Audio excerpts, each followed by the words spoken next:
Don't want to be by your side anymore. As a lurker, it was easy to think these things couldn't happen to me. Now, I think I'm at a point where I need to post. Short history, married 16 years, 3 young kids. She is a stay-at-home mom. Marriage has been like most, ups and downs but generally okay. Bonding was always an issue with me wanting more, or less. Wife has developed an IA with someone from HS. Facebook strikes again. First contact started 18 months ago, but was sporadic. Communication has picked up since March 2021. OM lives 1,000 plus miles away, so I know there has been no PA. OM is married with kids. She initiates the contact. I don't know if he interested or just sees it as flirting. In April, I found some papers where she wrote out her fantasy of sleeping with this guy. It was never sent to him, absolutely sure, but it shows where her mind is at.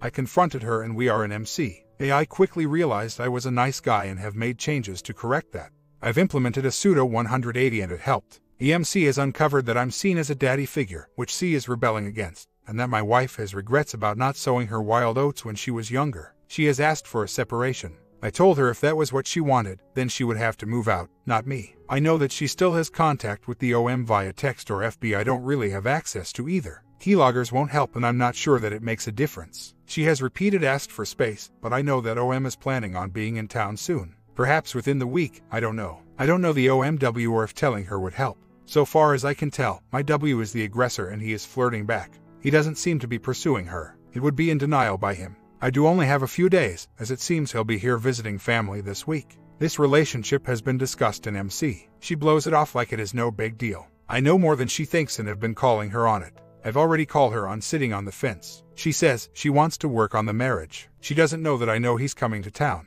Confronting too hard blows my sources and shuts out the info for the future. Him showing up this week throws a wrench in the MC. We will be talking about it tonight. I just need some support. Had long conversation with wife last night. Long and short, she admits that she may be having an IA with him. But since it is not a PA, she's really not doing anything wrong. She feels that since she didn't get to experience a lot of things socially, we got married young, she needs to see what is out there. Of course, she stated that she would never have any physical contact with anyone because she is not weak. As I type this, I can't believe how ridiculous this sounds. Apparently, our MC has somewhat agreed with this, even suggesting a possible separation during a private session with my W. I pointed out that most of this was nonsense. How can you fix the marriage if you want space? How can you work on things if you keep in contact with OM? But the more I pushed, the worse it got. She claims she still wants this marriage, just needs space. I told her, if this is a competition, then I'm not competing. She'd better pack up and go. She says it's not, that she needs to figure things out and that I need to trust her. I've trusted her for years, but then she broke the trust. Now, I'm just supposed to trust her again because she said so. My head is spinning. The MC didn't jump immediately to separation. She asked that we think about what that would look like if we did. She didn't say it was a good, bad idea. My W jumped to separation. When I told her that separation equals divorce for me, she backed down quickly. During the marriage, she was submissive to my wishes, suggestion, but resented that she didn't feel she had voice. I control the money. I controlled all major decisions, buying a house, cars, vacations, when to have kids, etc. This resentment manifested itself in her low physical drive, resulting in constant physical battles. Of course, I didn't know this until recently. She isn't dating anyone, perhaps I misstated that. She wants freedom to go out with friends. W is under no illusion that I will stick around while she works through this. I have made it clear I have a short leash for this. I have made it clear that any physical contact will result in divorce. She says she doesn't want physical contact, nor does she want a legal separation, divorce. I am highly engaged. She knows it. I don't trust her. I told her that. The more I push things, NC, etc., the farther she goes the other way. W is asking me to trust her that she is working in the best interests of the marriage and our family. She stated that our life is great kids, friendship, comfortable lifestyle, etc. But she needs to find the desire for me that the resentment killed. Somehow, she thinks space will do that. I disagree. I spoke to my IC this morning. She basically said I have 2 options, trust her or move on. I think she's right. I just don't know which way will win out. My comment, she cheated. If she really wants to reconcile, she has no right to expect her cheating to be rewarded with privacy and freedom. She has to take ownership of what she did. Yes, you may have not been the perfect husband, but you didn't cheat. She did, and there is no excuse for that. You own some part of the difficulties in the marriage, but you own no part of her cheating. She owns it 100% whether she'll take it or not. She's using your shortcomings in the marriage to keep you from making her choose between you and the OM. I'll bet dollars to donuts that her is still going on. OP responds, I have been pretty direct about my thoughts. She knows where I stand. I can only thank Tam for preparing me for this. I wouldn't have been able to do so 2 months ago. Ultimatums such as don't see him won't work. I can't block her from seeing the She's got time during the day while the kids are gone. Hauling in sick for the week won't fly with my boss. Even if I did that, and didn't get fired, it would only postpone things until he's in town again. Is not the problem, he is the outcome of the problem. She is using my goodness and patience against me. But I can't continue to live in a non-physical, resentment-filled marriage either. I've told her I won't live as roommates. I deserve better. Until this all blew up, I didn't realize how neglectful we both were. I was blind to our marital shortcomings. Now that I can see them, I don't want to go back to that place either. I don't want the marriage we had. I worked for a while, now it is forever broken. We need to find a new way together. The is getting in the way. I see that. Unfortunately, she doesn't right now. And cutting her off, ultimatums, canceling credit cards, kicking her out of the house is going to make me seem weak and vindictive. There is a time and place for that, it just isn't now. I controlled the money because she can't manage a checkbook to save her life. I'd rather I didn't, it's more work for me. But since I made all the money, she let me make all the decisions. I didn't see anything wrong with this then. I do now. At this moment, I don't see what other choice I have then to let go. I can only pray she doesn't do anything so stupid that I won't forgive her. What's been lost is desire, on her part, and intimacy, together. How do we recreate it? Distance, separation won't do that. Seeking it out in others, platonically, won't either. Engaging emotionally with the only interferes and actually destroys it. I believe she wants to recreate it as much as I do. But neither knows how in this new dynamic. We see the MC soon, maybe she can help. I'm at a loss. 2 months later, WW has finally recommitted to the marriage but is having an extremely difficult time with bonding. For years, she didn't think bonding was important to our I settled for bad, unemotional bonding. Now, she resents me for forcing her to bond even if she wasn't interested.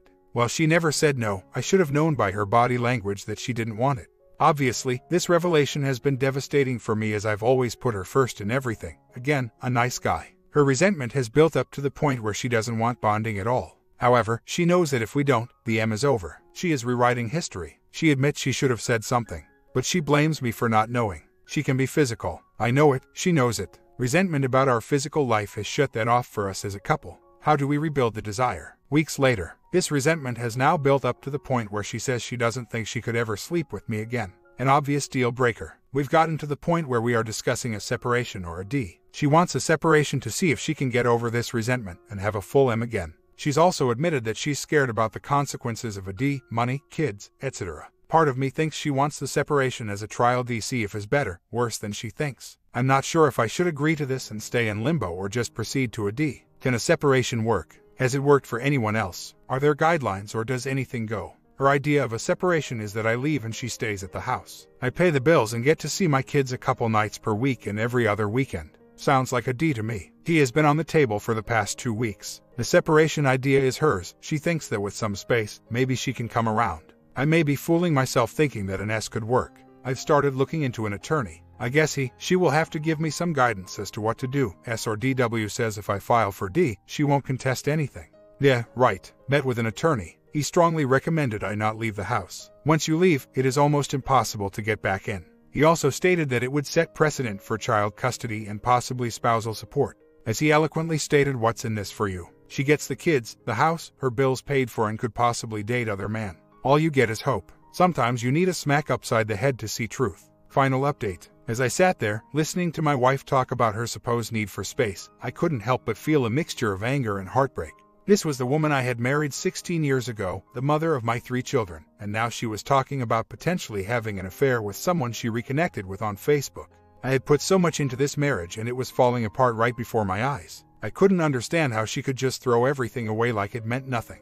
She had always been a stay-at-home mom, and I had always been the provider and decision-maker. I thought we had a strong, albeit sometimes rocky, relationship. But now, she was talking about wanting to explore her own identity and have the freedom to go out with friends. It was a betrayal to me and our marriage. During our marriage counseling sessions, the therapist had mentioned that our dynamic was more of a parent-child relationship, with me as the parent and my wife as the child. She felt resentful that she didn't have a voice in our marriage and that I controlled all the major decisions. This, coupled with our constant physical battles, had driven her to explore other options. I told her that if she wanted to go out and experience other things, she would have to leave. I couldn't just sit around and watch her potentially have an affair with someone else. I made it clear that I had a short leash for this situation and that any physical contact would result in divorce. She said she didn't want physical contact or a divorce, but how could I trust her when she had already broken the trust in our marriage? As much as I wanted to trust her and work on our relationship, I couldn't just blindly believe her words. I needed to see actions and results, not just promises. I was highly engaged in the situation, and she knew it, but I couldn't just ignore my feelings and concerns. In the end, I think the separation idea was quickly shot down when I mentioned that for me, separation meant divorce. But the damage had already been done. My head was spinning and my heart was heavy. I wasn't sure what the future held for us, but I knew that it wouldn't be easy. My comment: the marriage is broken, no point of fixing it, move on and look into the future. Story 2. Long story short, my husband of 3 years moved out of the house abruptly and basically took all his paycheck to get settled in his new place. 3 days before household bills were due. That's another story, but that alone makes me feel like it's definitely all about him. We have 15-month-old twins, we both work full-time, we've had 15 months worth of severe issues. I was in a coma for 2 weeks after childbirth due to heart failure. 8 months later I had a stroke due to high BP, then a few months later I had colitis. Before all of that, my husband and I had to deal with his life choices that landed him on felony probation and parole. 7 months ago, I got a clean bill of health finally and he got off probation. But the backlash of the tension and the stress left much to be sorted out. I don't deny there was constant bickering, fighting, etc. But every time I set a counseling app he had something come up that he couldn't get out of. And now this. He says he'll go to counseling now, but I'm quite angry and bitter that after all we've been through, he could just what essentially relates to abandoning us. He claims up and down that all he wants to do is get his family back in a healthy, happy life. And that's what I want too, but now the resentment of him just packing and going like that, leaving the stress of the finances and the day-to-day with the babies up to me is getting under my skin. Can anyone shed some light on what this all means? I'm going through a roller coaster of emotions. So, after much thought, I decided maybe, just maybe for the sake of the children, I should try and salvage what is left of our marriage. We've been having date nights, and they always turn disastrous. I usually end up dwelling on all the stupid crap he's done. Sold some tile we had for our bathroom renovation to pay the guys who helped him move. We then get in a fight and he abruptly walk out. The next day we vow to try and get along again, never works. Then last night, he came over to watch a movie, kids were gone. His phone rings, he says it's a co-worker but he lets it go to Vmail. Curious, I asked can I see the phone. Turns out it wasn't a co-worker, but some random girl's number. But the kicker was he blamed the 8:30 p.m. call on a co-worker when that's been a sour subject because I don't feel when he's off the clock they should be calling to tell him about a job tomorrow, or what he did that day. It was non-stop while he lived here and it always got to me. We both agreed that during this separation that we would not see anyone else and focus 100% on getting our marriage back. Guess that's not the case. It's been a half a month since he left. I've not seen a dime. It's been brought to my attention that I've only had slept with him 10 times since the twins were born, 16 months ago. Funny, once we had X on my hospital bed the day I woke up from a coma after the babies were born. Then again, a week after my stroke while I was still paralyzed. And overall, I have made it a point to sleep with my husband at least once a week since the babies were born. So, 16 times 4 is what? At least 64. While we were attempting to reconcile, this was what was brought to my attention. While much of the time was coerced, I still did it. Sorry, I didn't come on to you like I did before all my flipping health issues, and the exhaustion of taking care of twins and working full-time. Is he just attempting to drive me flipping crazy? Or am I just losing it? The dream is over. Update. My H and I are getting along well and have been now for several months, but I'm so tense about money that I don't know what to do. H woke up in a coughing fit, says he needs cough medicine. I suggest that it's due to laying on your back when you're sleeping. Blah blah blah. No biggie in a normal household, but in ours right now even the smallest amount of money matters until the bankruptcy is officially filed. February 1st, we have 140 to last us until then. I got mad and it was just going through my mind that he always needs something that costs money. Our insurance is skyrocketed because of his Dewey. He has a breathalyzer on his car that costs a pretty penny each month. His probation fees. He always needs gas for work, 3 tanks a week normally. He always needs soda, etc. It just seems he always needs something. He works in our household, I work, we make decent money, bankruptcy due to overwhelming credit debt. He does know the amount of stress I'm under with the bankruptcy. I think a part of this is that it's a single bankruptcy. Just my debt. His credit was awful and for the past 5 years, we've been surviving on my credit, and now it's about to be gone. Nothing but cash for at least 5 years. It's scary. I can't help but to feel like he's being selfish in all this. His questions to the attorney were primarily about how my bankruptcy affects his credit, or how it affects our tax return and should he filing separately, etc. Now that he's managed to build his up in 5 years to at least be average, while mine has tanked. I guess those are valid concerns, but what the hell? I'm getting ready to destroy my credit to the point of no return and he's focused on how it will affect his credit. Are we not in this together? I have a hard time relaxing if my H gives me time to myself and takes the kids to do something, whether it be just outside to wash the car or to the grocery store. I get anxious, I have all sorts of thoughts, not pleasant. They are 3, I'm not a new mommy, plus I have an 18-year-old. Raising a child is not new to me. I had a very difficult time during the birth. A few years later, I was talking to my cousin about it, and she mentioned how she couldn't believe the doctors decided to save the babies over me, meaning me potentially being small brain, because they had to cut my oxygen off for some reason while they took the babies by C-section.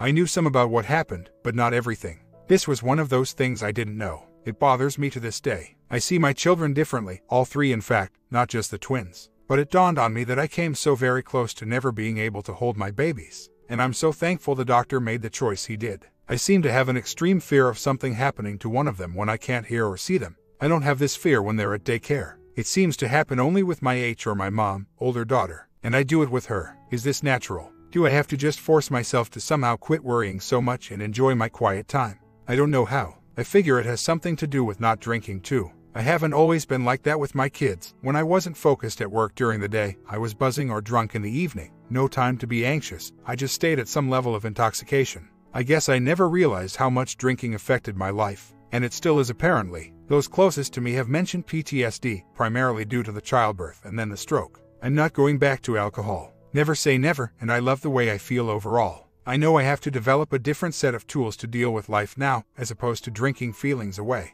I see maybe in order, or at the very least I need to seriously consider an AA meeting soon. Haven't been to one since I quit drinking. It's been less than a year since the last episode of abuse. I'm on edge still, and looking closely at his treatment of our children. They matter the most in the scheme of things. He's gotten really good at listening to my suggestions for child rearing because he is fully aware of his temper and anger issues and is wanting to improve his life for his children. He wants them to be able to look up to him, admire him. He really is putting in the work he needs to make that happen. But I don't know if I'm there yet, and I communicate that with him. Only time will tell. Update about my house. Inspection report came back, mostly cosmetic, but to the tune of $78,000 worth of repairs, more like upgrades. Anywho, I'm fine with coming back with final offer to credit up to $13,000 in repairs, which would affect our profit, and we might bring home $25,000 with that offer. H is furious and thinks that we need to wait. In this market and in our predicament, moving out of state in 1 week. If we have to back out of sale or we lose it because we refuse to do anything, what then? We continue to pay holding costs for several months waiting on another offer, and it took a month to get this offer. Same difference if it sits for 2 months, $13,000 in interest, escrow, either with no offers or another pending offer. I don't get what he is so pissed about.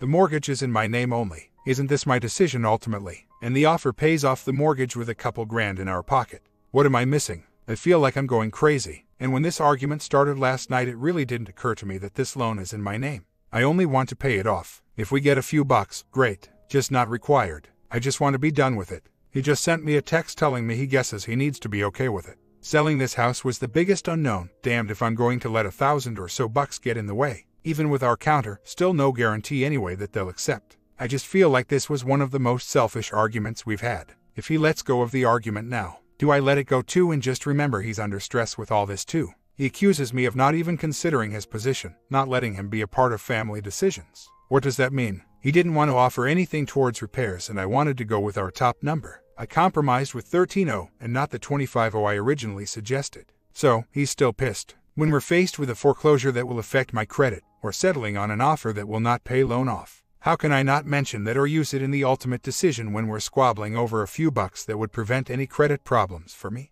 I'm his wife, he should care about my concerns. What is his concern? That we're settling. That we aren't going to get that extra few grand. If we don't work something out on this, as of Oct. 1, we will be 2 months late. We ain't got the money for that. It's going to start affecting my credit now, and the interest will start eating away at that money we are squabbling over anyway. I guess I just don't understand how he can't see how this is affecting me on a personal level so much more. I think I'm entitled to think singular for a minute on this. And the facts are, with this situation, a $130,000 transaction directly affecting my credit potentially falling through the cracks over $13,000. There is nothing we need that money for, nothing. So why the obsession over this? Ugh, I'm just aggravated right this minute. I want to scream. 5 years later. I did file for divorce last week, and I'll head over to that forum should I need help with that. I have several posts here from several years ago about various things, my last being I think when we moved to GA 5 years ago. Married for 10 years with 8-year-old twins, and we've had a series of major issues beginning with about a month or so into the marriage. But this is about where we are now. My H went out of town for business and everything seemed fine. This was May 15th. No real issues. He gets back that Thursday and we have bonding Friday, and it seems a bit different but can't pinpoint. so the next day is normal, but that night something was nagging me to ask about his business receipts. We manage finances jointly, so he gave them to me, and there were 2 cashback transactions from a store that he got cash and then used later for things he didn't have receipts for. He basically told me to get over it. And since we've had major trust issues in the past and we were in current pastoral counseling, this wasn't acceptable for our boundaries. That was Saturday night, so I got mad and slept in another room, and Sunday was no different. I was still mad and didn't like where this was going. We tried to talk about it a few times throughout the day, but it always turned into a screaming match. So Sunday night rolls around and I told him I was writing a check to the household account, and he basically came after me and physically tried to take the checkbook from me. It was a large 3-ring binder one, and I had wrapped my body around it. The next day, Monday, I reached out to our pastor, and I'm pretty upset because now my H is getting physical with me. Something he's done before, but it has been at least 7 years ago, and we drank a lot, so not sure where this came from. I wanted to call the cops, but he has an extensive criminal history that we spent time cleaning up, and I didn't want them involved. Our pastor didn't get back to me that day, and my H was denying he manhandled me and started to minimize other things that have happened over the years. Monday was no different. We verbally fought. He minimized and justified. I slept in another room. Tuesday night we try to get along and play a game with our twins. As I'm watching my H, it occurs to me that he might be using meds again. I reach out again to our pastor, and he and another church member met with us and suggested my H leave the house, and things progressively got worse with him. He threatened divorce if he had to move out and said I was making up everything. He was extremely hateful and angry on text and then email. I expressed to him, to our church, to whoever, that I had no intention of filing for divorce, and like everything else, this can be worked through. The more I prayed for him and us, the uglier he seemed to get. I continued to let him see his kids because honestly, I thought this might have been a brief relapse. Tried something out of town. I don't know, I just thought he'd get clear-headed living in a camper on our vacant lot. Unfortunately for him, but fortunately for me I guess, I was logged into FB for our business and it was linked to his account.